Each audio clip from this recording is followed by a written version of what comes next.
Monsieur le Président, chers collègues, donc notre session est effectivement très occupée par différentes décisions budgétaires et notamment en ce qui concerne le plan départemental de l'eau que nous verrons plus en détail lors de sa présentation. Mais d'ores et déjà, j'attire l'attention sur le fait qu'entre les intentions affichées sur la protection du milieu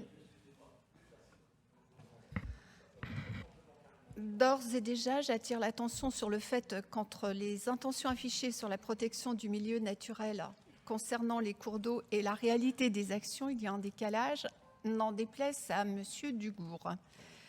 Le rapport d'activité des services 2022, et bien sûr, ce n'est pas la qualité de leur travail qui est en cause ici.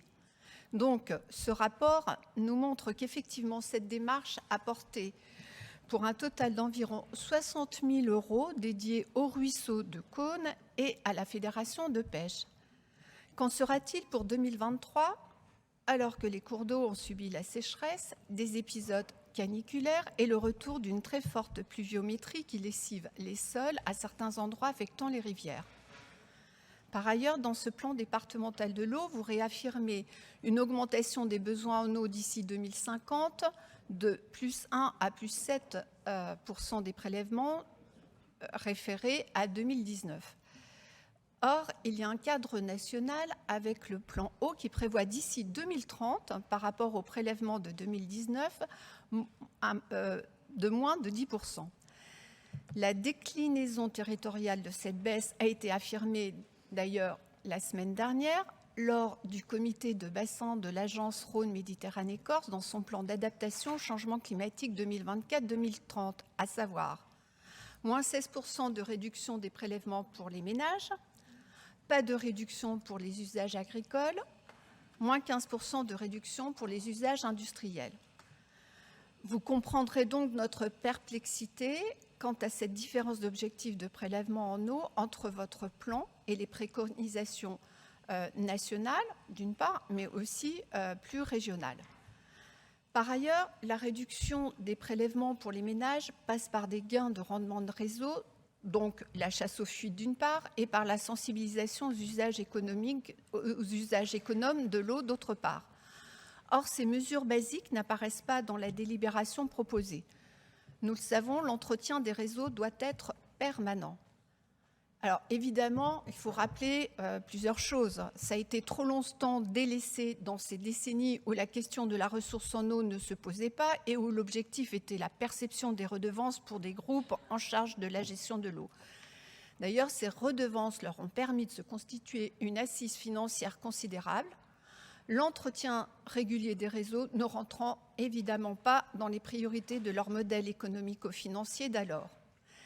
Cela m'amène à une autre interrogation que je soumets à notre Assemblée. Quid de l'effort partagé entre les délégataires, les usagers, les collectivités pour l'entretien et la rénovation des réseaux, ceci dans le sens de l'intérêt général à court, moyen et long terme? Pour cela, il est sans doute nécessaire d'avoir une connaissance partagée de l'ensemble des réseaux et de leur état pour ensuite définir les priorités et le phasage des travaux.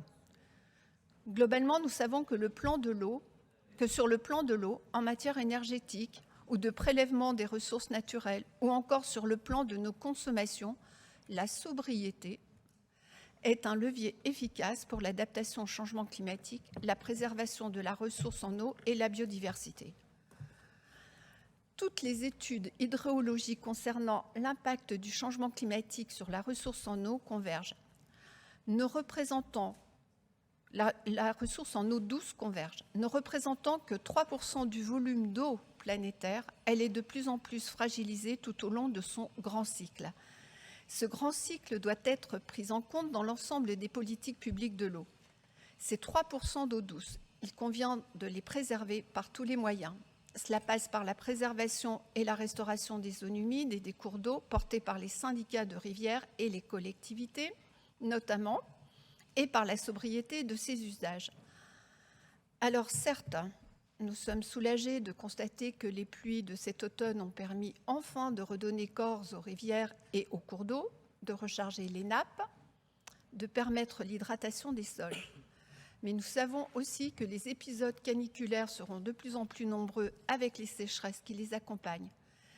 Et c'est bien d'une adaptation à ces écarts à laquelle nous devons faire face, avec notamment des changements quant aux usages partagés de l'eau.